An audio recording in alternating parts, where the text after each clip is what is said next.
Hey YouTubers, it's Charlie. So this is going to be my Arrow episode 3 video. Another big green guy crashed the party last night, so I'm playing a little bit of catch up. Without a doubt, probably the best Thea Queen episode ever, and the best brother-sister Oliver Thea episode ever. I saw a lot of you making Arrow A-Team jokes too during the episode just because of the way everything looked when they went to Corto Maltese. It just looked like an A-Team episode. Heads up too, just because I am playing catch up, there's not going to be a Q&A for this video, so just leave all your questions in the comments and I'll try to answer as many as possible. Careful for spoilers from the episode if you haven't seen it yet though. So starting with top 5 moments. Number 5, Felicity's new job. All I could think about whenever the episode picked up down in the Arrow Cave was that she was wearing Atom colors, like the red and blue tones. It's just a visual reminder that now her attention's going to be split between Ray Palmer and Team Arrow. I'm actually really digging the Ray Palmer Felicity energy so far. It seems like they're mostly going to be playing up the comedic aspects of both those characters, which is the quickest way to win me over.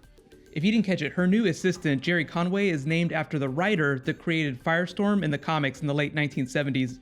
I guess you could look at it as a little bit of a teaser for Ray Palmer and Felicity both crossing over with the Flash show, which is obviously featuring Firestorm. Jeff John said that there's a possibility that the Ray Palmer character after Arrow Season 3 could move to the Flash show and be like a regular character over there. That'll make a little bit more sense once I explain the OMAC stuff from the episode. I don't know about you guys, but it feels like Ray Palmer, he's a nice guy, we know he's going to be a good person, but it feels like he's being super nice because he wants to distract everyone from his real mission. He wants to learn all about OMAC, the stuff in that computer from Applied Sciences. So that's a huge deal from the comics, and in case you didn't read any of that stuff, OMAC was created by Maxwell Lord and Checkmate. It's a hyper-intelligent orbital weapons platform and spy satellite that tracks all the metahumans on the planet. Like it has all their weaknesses and it just watches them at all times. The reason I mentioned Flash crossover is because on that show, they're trying to track down metahumans and contain them or capture them and put them in the new prison they created. I don't know necessarily that that's the direction they're going to take, but if they can use OMAC for a good purpose, they can use it to track down a bunch of metahumans all at the same time.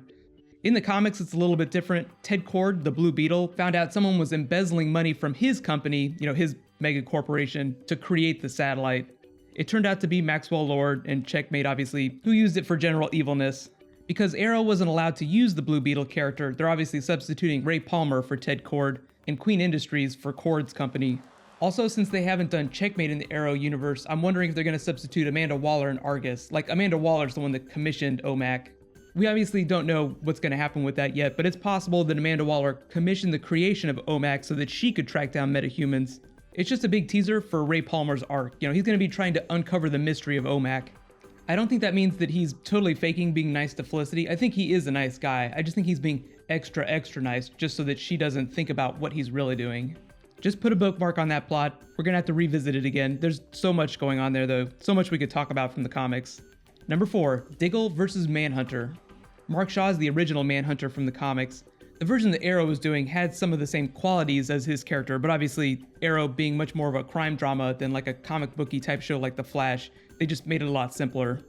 I do think it's kind of funny though that everything that Team Arrow needed just happened to be hiding in Corto Maltese. The island itself is actually very famous inside the DC universe. It's totally fictitious, it's a place created inside the comics. It's a South American country that used to have ties to the Soviet Union, now it's just like a hiding place for people like Malcolm Merlyn and warlords doing business. Frank Miller invented it in his Dark Knight Returns comic book.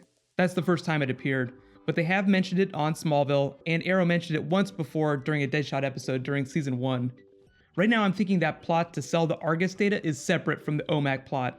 I don't know if Amanda Waller is going to turn out to be behind OMAC, but the people trying to get the Argus intel are still a bit of a mystery, and I think that there's someone separate, like a separate organization. I'm hoping that it turns out to be Hive, just because they teased it during Season 2, and it's one of the only other big evil organizations on the show we know about, aside from the League of Assassins. Just remember for the future though, someone big is trying to take down Argus. Number 3, the Oliver Thea reunion. This was an amazing scene for both Stephen Amell and Will Holland. It's just my number 3 because so many other big things happen in the episode. For the first 2 seasons, Thea hasn't really been much of a character, like she's only existed inside of other people's stories. Like you only see her whenever Oliver or Roy are around. So whenever Oliver said, you may not need me, but I need you, it's like the show is upgrading her to A-list status. I feel like that happened to all the female side characters in the episode, and it's a huge deal. Both Laurel and Felicity basically got like their own offices and executive assistants. It's like they all got promoted. They're all gonna have like their own independent storylines that don't directly involve Oliver. So like Laurel's gonna go off and train on her own. Felicity's gonna have this side story with all the OMAC stuff, and now Thea's gonna have a Merlin plot. The other really cool thing is that this is a rare moment when Oliver completely lets his guard down. I think he himself kind of forgets that he's a normal person every once in a while. Like last year there was that sex scene that he had with Black Canary. That was just another brief moment where you're seeing him completely with his guard down. Of course, he also had his pants down too. I think I mentioned it before, but Oliver is still kind of in the process of becoming Green Arrow. This is still in the prequel stages of his character. Let's compare him to a fully actualized Batman for just a second.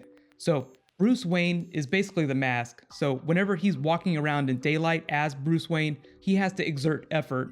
Whenever he's Batman, that's just who he naturally is. Oliver, on the other hand, though, I think is kind of in between. Like right now, he's not so much of a public figure that he has to have like a persona for Oliver Queen. He doesn't put up like a mask or anything. And he still requires effort to put on the Arrow persona. Like that's still a persona he wears. He doesn't walk around really pissed off thinking about beating up criminals all the time. Because Thea is coming back to Starling, I'm really interested to see if we get to see more Oliver at home scenes, with him just being a regular person. Number 2, Laurel becomes a vigilante. One of the best teasers at the end of the episode ever. Wildcat's gonna train her to fight. Mostly street fighting at first. Wildcat's a boxer, but I'm expecting it'll be some sort of blend between parkour and MMA. It won't be exactly like Oliver. She'll have her own unique style of fighting. That's one of the things I think Arrow does really well, is distinguishing fighting styles based on who you learn from. Like Thea and Roy, they're gonna have very different fighting styles. Oliver learned to fight from Slade, so obviously he's teaching Roy kind of like that. Merlin from Ra's al Ghul, so Thea's gonna fight a little bit more like someone from the League of Assassins. Just expect some crazy awesome training montage scenes from Laurel though. Oliver got all his training montage scenes in the first 2 seasons, now it's everyone else's turn. I'm just so happy this is the direction they're taking Laurel's character in. I mean, she is so much more fun right now. They confirmed they are turning her into Black Canary, but I think they're gonna take their time. She has a lot of training to do. What I'm expecting to see is a version of what Roy went through last year. He spent about half the season evolving into Arsenal, then got the costume in the finale, and then spent the time in between seasons, like that 5-month period, becoming a full-time sidekick. They address a lot of that in the Arrow Season 2.5 comic. It covers like the 5 months or so between the end of Season 2 and the beginning of Season 3. So like if we see Laurel go back to kick that dude's ass, she'll probably still have that same costume, she'll just be a better fighter. But just like Roy had the red hoodie first, she'll have the jacket and the black mask. I think by the Season 3 finale, she'll finally get like the comic booky costume. I'm sure it'll look totally badass, I cannot wait to see it. And my number 1 moment, of course, Thea Queen becomes a total badass. I'm gonna think of her as an amalgam of a couple comic book characters. She doesn't seem straight up evil, so she's not exactly like Cheshire or Lady Shiva. She does have the evil dad, and she's a good archer, so you could say there's a little bit of Artemis in there, but you could also say she's got some Mia Dearden just because her name is Thea Dearden Queen on the show. You could take your pick as to who you want to call her.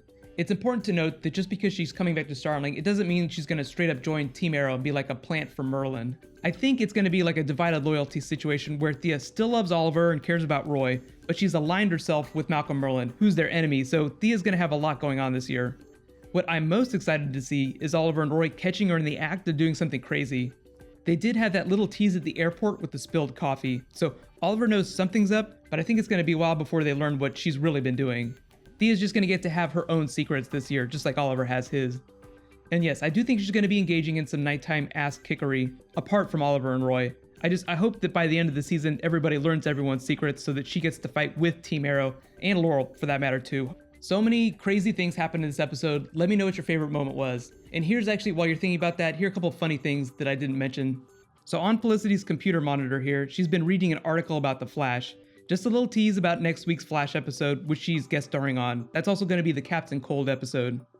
Then there was the moment where Ray Palmer said some wacko, quote unquote, blew up Queen Industries Applied Sciences.